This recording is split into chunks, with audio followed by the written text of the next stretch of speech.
I happened across a news item today that really surprised me. When I worked in California, when I lived in California, I worked at a private Christian school. It was a high school. I was a Spanish teacher. And that was the first job of my career, and I left that to come here. I was there 4 years. And at the time, I remember my students would sometimes ask me what were my interests outside of work, because they knew I was a professing Christian because I taught there.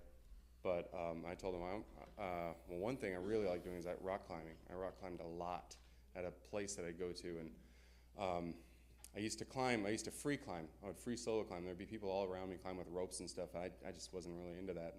And I don't know if the danger was exciting to me or something, but I used to free climb up these cliffs, and there were a couple times in particular, at least two that I can remember, but maybe more, where I was in a real rough spot.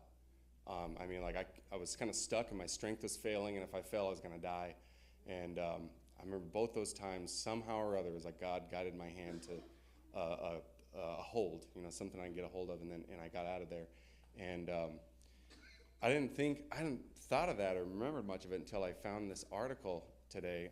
It was from 2 years ago, but there was a guy who took my job when I left, about my age, and said that 2 years ago he died. They found his body at the bottom of a rock climbing wall, basically, out in nature, a cliff. And so I guess here was a guy that it really hit me, because I thought, like, he's a similar age to me, same profession, same job, same place, and the same interests, into the same stuff. And I just thought back to the mercy that God had on me, protecting me in those times. And there were times where I was in a real rough spot, and my strength was failing, and I was about to fall. And God came through for me then. For some reason, I don't know why, but I'm here.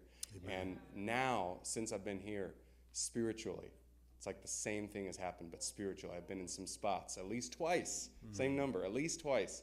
I've been in some spots where I kind of thought, well, this is going to be the end of me, end of my faith, and this is going to be the end of my spiritual life. And somehow or other, God brought me to a handhold, and he showed me his mercy and kept me, and that's the only reason I'm here today. So I wanted to thank God publicly for that. Amen, brother.